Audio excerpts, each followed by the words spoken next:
მოგესალმებით, ეს არხი გუჯას გარაჟია და დღეს ჩვენ განვიხილავთ Lamborghini Diablos. Lamborghini ვისხარში ერთ-ერთ ყველაზე მნიშვნელოვან მოდელს. მოგესალმებით. აგერ ეს მოდელია Maxi Champs-ის წარმოების. ეხლა ცოტა ბრენდზე უნდა ვილაპარაკო. Maxi Champs-ი არის Mini Champs-ის ქვებრენდი. 1990 წლიდან არის Mini Champs-ი ბაზარზე და Maxi Champs-ის გაკეთება გადაწყვიტა 2016 წელს, იმიტომ რომ გაეწია კონკურენცია ბიუჯეტური ბრენდებისთვის. კი ბატონო. ანუ ეს არის ბიუჯეტური ხაზი. ჩვენ მაღაზიებში, ჩვენ საკოლექციო მაღაზიებში ამ ბრენდის მოდელები არის 200 ლარის ბიუჯეტში ხოლმე რა. მე რა თქმა უნდა, ბევრად იაფად ვიყიდე ეს მოდელი. და ყვითელ Diablo-ზე უარი ვერ თქვი რა. ხო. ნუ Lambos ფერი ყვითელია საერთოდ. ახალი მოდელების არა, ძველების. ძველების კი ბატონო. მიურადან დაწყებული კადრებში მე ნახავთ. ხო, კადრებში მე ახლოდან ნახავთ. და ეს არის პირველი მოდელი Maxi Champs-ის. და სასიამოვნოდ გაუცებული და უცი დეტალიზაციით ოღონდ მართლა. ხო ეგრე იყო? კი, რა თქმა უნდა, კაი, დეტალიზაცია მართლა კარგი აქვს, ერთადერთი მინუსი აქვს. რა? პატარა. ნუ ეგ მასშტაბი 1.43-ია. ხო, მაგრამ 1.43-ის პირობაზე ძალიან კაია. სხვათა შორის თბილისში ნანახი მაყავს ესეთი მანქანა. ოღონდ ნაცრისფერი იყო. ნაცრისფერი? მე შავი ცნადა. ნაცრისფერი იყო ეს მანქანა. სურათი მაქვს. ქართულ ნომრებზე. კი.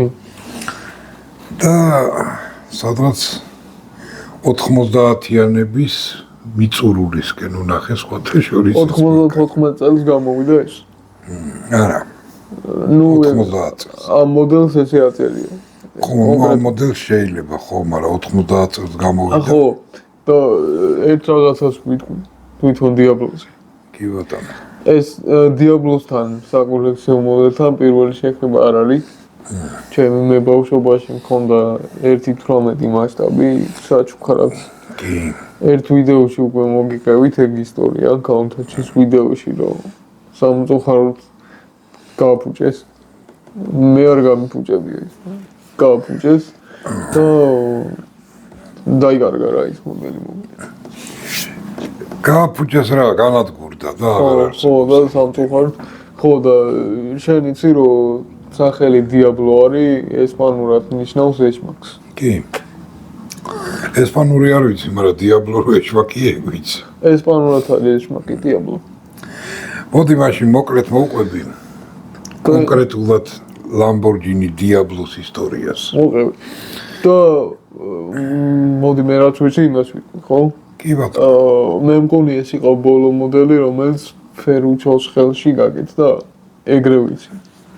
სხვათა შორის მაგაზე ინფორმაცია არის. მე მაქვს ეგეთი ინფორმაცია, რომ შემდეგ დაიკუპა რა. უკვე და ეს იყო ბოლო მოდელი. როცა Ferruccio-ს ხელმძღვანელობის ქვეშ გააკეთეს. ანუ Lamborghini-ს რო ის ხელმძღვანელობდა რა მაშინ. ხო, ნამდვილად ვერ გეტყვი მაგაზე. ხო, ეგეთი ინფორმაცია, ანუ ვინც ზუსტად იცით შეგიძლია დაწერთ, მე ეგეთი ინფორმაცია მაქვს. მოკლედ ყველაფერი დაიწყო 1987 წელს. როცა რომ უკვე აგერ წინა ვიდეოში გვაქვს ნათქვამი რა განხილული Countach-ი. ხო, სანამ ისტორია და რაღაცა არხის გამოწერა არ დაგავიწყდით. ხო, დალაიქება, დაკომენტარება, გაზიარება და ასე შემდეგ. ხო, Countach-ი უკვე წინა ვიდეოში აღარ გავიმეორებ. ნდევს რა. და შეგვიძლია აღარ გავიმეორებ იქ რამდენი წელი გამოდიოდა. ძალიან მაგარი მანქანაა ის.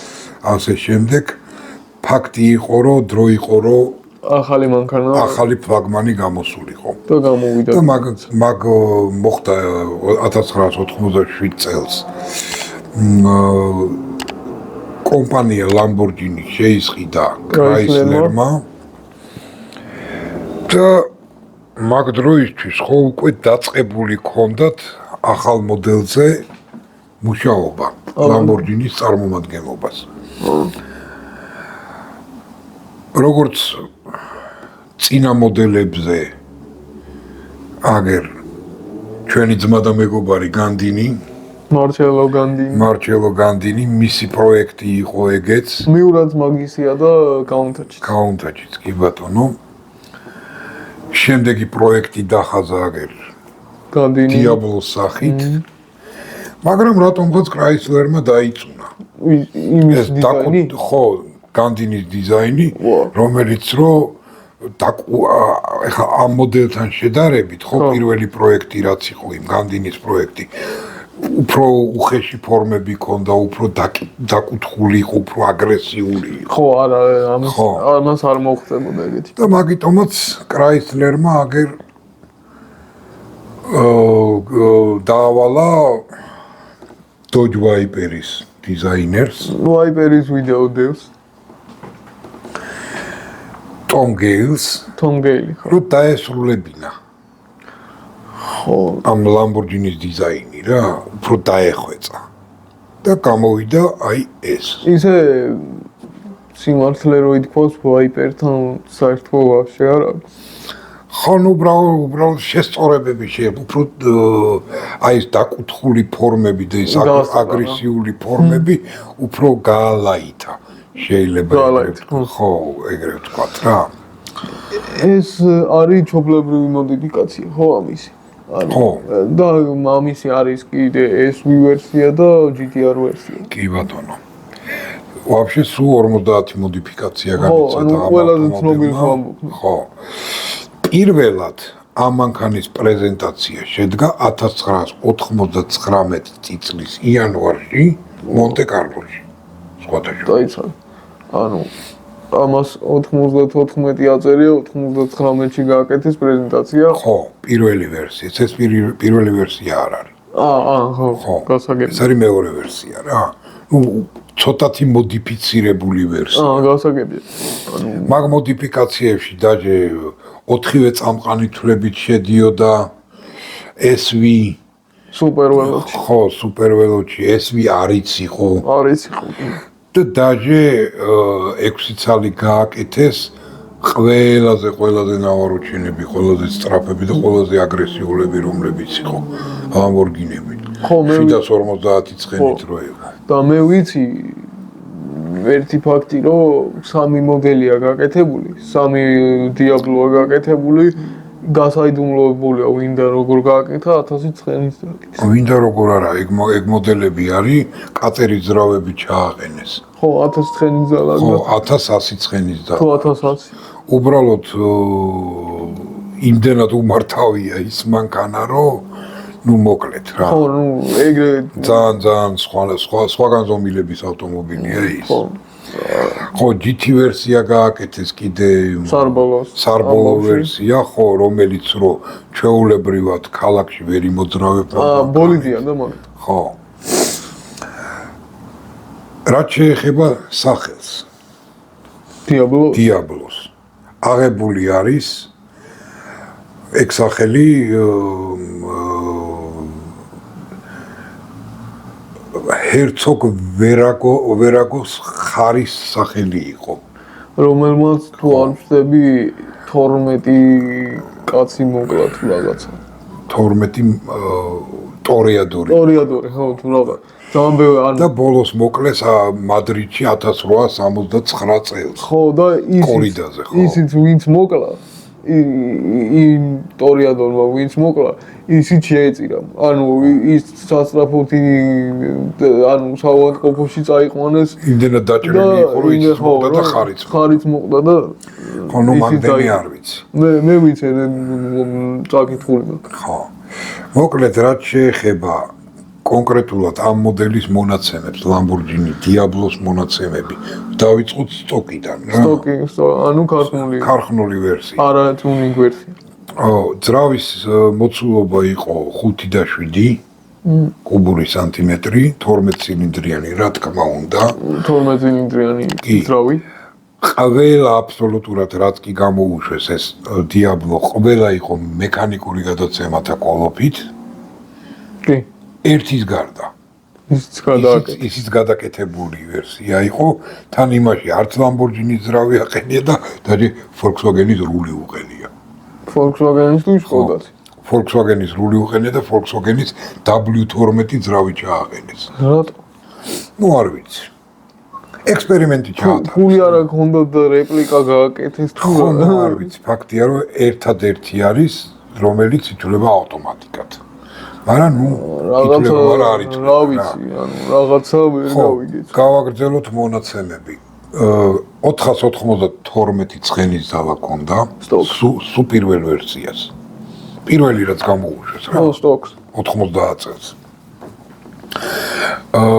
აჩქარება 0-დან 100-მდე ქონდა 4.2 წამში. მაგარია. კი. 0-დან 200-მდე 13.7 წამში. იდეალურია მაგ პერიოდში. და მაქსიმალური სიჩქარე 325 კმ/სთ. სუპერ ხარია რა. კი. მაგ დროისთვის ერთ-ერთ უსწრაფეს ავტომობილად ითვლებოდა. 325? ხო. 90 წელზე მაქვს საუბარი რა. გამოსულია კიდე კაბრიოლეტის ვარიანტი, როდსტერი, რომლის სახურავი მონტაჟდება ამის თავზე, ძრავის თავზე. ანუ შიგნით იმაში საბარგულში არიდება. საბარგული წინა აქვს და საბარგული უფრო პატარაა ვიდრე სახურავი. ანუ ხო, ეგ მოიდოდა რომ დამეკონკრეტები. ხო, თან ავტომობილის კონდიციონერი, მაგნიტოფონი, ელექტროშოკერი, ყველაფერი აქვს. თავიდან პირველივე ვერსია. მაგარია. არა აქვს მხოლოდ არც ABS-ი. ABS-ი? იმიტომ რომ მაშინ ABS-ი არ არსებობდა. არ იყო. მერე გამოვიდა ABS-ი. მერე მოიგონეს. თორე ექნებოდა. და არც გიდრავლიკა არ იყო. პირველ ვერსია. გამოგონილი არ იყო თუ ამას არ იყო? გამოგონილი არ გიდრავლიკა 93-ში გამოიგონა. ანუ რო ყოფილიყო ექნებოდა. ABS-ი ვაფშე 98-ში. ანუ რო ყოფილიყო ექნებოდა. ხო, ნუ ეგეთი ის იყო რა. ანუ სრულიად მექანიკური იყო მანქანა რა. მერე მაგარია. ძღოლზე და მანქანაზე იყო დამოკიდებული როგორი ვლიდი. რაც შეეხება წვას. ბევრი ექნებოდა. 17-დან 38 ლიტრამდე წვამდა. გააჩნია გას როგორ დაადგავდი ფეხს. ხა Lamborghini Diablo. ხო და ეგეთი დიდი წვა რო ქონდა და რაღაცა მაგიტომაც ბაკი ეღენა 100 ლიტრიანი. ვა, მართლა 100 ლიტრიანი. ეხლა Bugatti 12 წუთში ვერ დაწვავდა საწვავს. ხო. Bugatti-ზე ხო იცით ის არის რა ქვია, ბაქს რო გავუსებ 12 წუთში ცლის. კი ბატონო. და ყველაზე სწრაფი და ყველაზე ძლიერი რომელიც რო სულ 6 წელი დამზადდა, ოღონდ ქალაქში რო შეგეძლო. ლეგალური რო არის. ხო, ქალაქისთვის ლეგალური რო არის. მაგას ქონდა 750 ცხენის ძალა. აჰა. აჩქარება 3.2 წამში და მაქსიმალური სიჩქარე 328 კმ/სთ. 90-იანების მიწურულს იქნებოდა ეგ ყველაფერი. ხო. 1998 წელს Lamborghini შეისყიდა Audi-მა, რომელიც Volkswagen-ის რომელიც ჯერ ხო ლამაზი მანქანა არის, უფრო გაალამაზა და ერთადერთი შეუცვალა ვიზუალში სახეცვლილი რაც არის. ხო? ეს ფარები რო ამოსდის. 300 ZX-ის ფარები Nissan-ის ფარები დააყენა და ძალიან მაგარი გამოვიდა. ხო. რომელიც რო ღია არის რა. არ იმალება ფარები. არა, ამას იცი რატო? აბა რატო იცი? რატო არ იმალება? რატო? იმიტომ რომ აკრძალულია ეგ. ეს არის მაგას ეძახიან pop-up ფარებს, აი RX-7-ზე დგას, აი იაპონურ მანქანებზე, Nissan-ზეც. იყო ხოლმე რომ სანამ არ ანთებდი ფარებს, ჩამალული იყო და რო ანთებდი ესე შვებოდა რა. და მე რო იმტრეოდა მანქანა, ეგრევე ეკლავდა ადამიანს, ვისაც დაეჯახებოდი რა. ხო, ადამიანს. და მე ყველა ჯვარი წერია. ხო, ის არა ქვია, მე აკრძალეს მაგიტო და მაგიტო აღარ დააყენეს ის ფარები. რო იწვევით. ხო, თან მანქანა თავიდან იწონიდა 1680 კილოგრამს. და თან ნუ ალუმინით იყო დამზადებული. და რკინით. რკინის სახურავი ქონდა, კრილოები და ასე შემდეგ ალუმინისები იყენა რა და უკვე Volkswagen-ის ხელში რო იყო, ხო? წონა შემცირდა და მაქსიმალური წონა გახდა ტონა ნახევარი მანქანა. ანუ 180 კილოგრამი. 180 კილო. თიქ უკვე ალუმინის რკინა შეიცვალა კარბონით. ხო. კარბონი და და ალუმინიც უკვე თანამედროვე უფრო იმას აქნეს რა დახვეწეს თუ რაღაცა მოკლედ. იქ პადვესკა შევგოსა, რა ქვია, დაკიდების სისტემა. ხო, პადვესკა რა. ხო, შეუცვალეს. შეამსუბუქეს რა მანქანა. და ის თემა არ არის, რომ სიტყვაზე აი ფერარს როგორც აქ, რომ ფერი თუ შეუცვალე მანქანას ის არა სხვათა ლამბოს ეგ თემა. შავიცის თემა რა. კლუბური თემები არ აინტერესებს. გინდა იყიდე, ფული გაქვს იყიდე. ანუ რაც გინდა ის შეუცვალე? ხო, ახლა ფერარს რო აქვს თავისი კლუბები აქვს და ეგეთი რაღაც. კლუბი არ აქვს, ანუ ჩემი აზრით 300,000 წელიწადში საწევრო რო უნდა იხადო და ეგეთი თემა არ აქვს. არა, 300,000 უნდა იხადო ეგ ხო, მაგრამ აი ჩემი აზრით Ferrari და Lamborghini და ეგ მანქანები რა, ისეთი მანქანებია, რომ არაფერი არ უნდა შეუცვალო რა. ხო, ისე Ferrari-ს ფანებს არ გეწყინოთ და არც ერთ Lamborghini-ს თვარკიშოვები არ ეთყობა. მართლა? ყველა დახურული, იმიტომ რომ ყველა აი კომფორტულია რა, შეიძლება ეგრე ითქვას. ხო, ანუ სალონს ვიცი. ბოლიდის თემა არა. ხო, ახლა როგორია წარმოიდგინე მანქანაში ჯდები და ყოური კი არ აქვს და სვარკიშოვები ეთყობა მანქანას. ნუ ეგ აი ისა არავის არ ეგონას რომ ჩვენ ფერარები არ მოგწონს. ხო, არა. არის ფერარები, რომლებსაც გვიждებით. კი, ძალიან მოგწონს, მაგრამ ნუ ფერარები როგორი თემაა იცი, გუჯარო მანქანაში რო იხდი რამოდენიმე მილიონ $. ხო, თვალში არ უნდა გხვდებოდეს სიტყვაზე სვარკიშოვი. ხო, მაგრამ აი ნახე. ანუ მაგდაგვარი რაღაცა. მაგალითად ჯასტინ ბიბერი ხო ყველა მიცით, ვინც არის. ჯასტინ ბიბერი შეიყვანეს შავსიაში იმის გამო, არა, შესაყვანიც იყო, რომ 458 იტალია იყიდა ტიპმა. ხო. და ფერი შეუცვალა. წითელი ფერი იყო და გახადა ისა რა ქვია. თის ფერი თუ რაღაცა. ეგეთი რაღაცები ხო, ნუ ხდება ხოლმე ეგეთი აღნიშნები არა გუშავს. ზატო აკრძალულია გვერაყიდულობს. ოფიციალურად ვერაყიდულობს. ხო, ეხლა ხო. Lamborghini კიდე როგორი თემა აქვს, იცი თუ გინდა ის დაახატე LGBT-ს ფერებში შეღებენ. არა, ხება ეგეთი. ისა რა ქვია, ხო, კიდე ის გამახსენდა. იმაში რო თამაშობს გატაცებას 60-ში თავაროლში. ნიკოლას კეიჯი. იცი რის გამოა შავსიაში? ენცო ფერარი ყავდა. და ვალების გამო გაყიდა თვითგირებულებაზე იაფად. ხო, და სხვათა შორის 90 წლისთვის, 1990 წლისთვის საკმაოდ ძალიან ძვირი იყო ეს მანქანა. $400,000 არა, 250,000. ეს კი ბოლო ვერსია რაც იყო, მგონი 400,000. ეგრევე ვიცი მე. მოკლედ აი ესეთი ისტორია მოვყევით. მაგარი მანქანა რა მოკლედ რა. რა იმედია მოგეწონათ ჩვენი დღევანდელი Diablos ვიდეოს ჩაწერა მინდოდა ძალიან. ხო.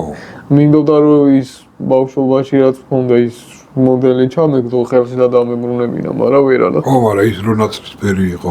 მე რა. და SV იყო თან. ის SV იყო. ხო. ის სხვა მოდიფიკაცია იყო და. კი. ის სხვა მოდიფიკაცია იყო კი ბატონო. მაგრამ ეს ყვითელი რომ დავინახე, უარი ვეღარ თქვი რა. იმდენად მაგარი ემოცია გამოიწვია. ხო, ახლა მიურა ყვითელი გვაქვს, ეს ყვითელი გვაქვს. Countach-ი არა გვაქვს ყვითელი, მაგრამ ჩვენ Countach-ი ახლებული ვარიანტი გვაქვს. ახალი ვარიანტი. თან ზომაც სხვა არის. რომელიც ძალიან მაგარი მოდელია. ხო. ეგ ვიდეოც გვაქვს. კი. ხო. ხო. 10,000 გამომწერზე მთავარი სურპრიზი გაჩვენეთ და გამოიწერეთ არხი. იმიტომ რომ ძალიან საინტერესო და მაგარი მანქანებია დაგეგმილი ჩასაწერად. კი ბატონო. აბა დაგემშვიდობებით, კარგად ვზანდებოდით შემდეგ ვიდეომდე.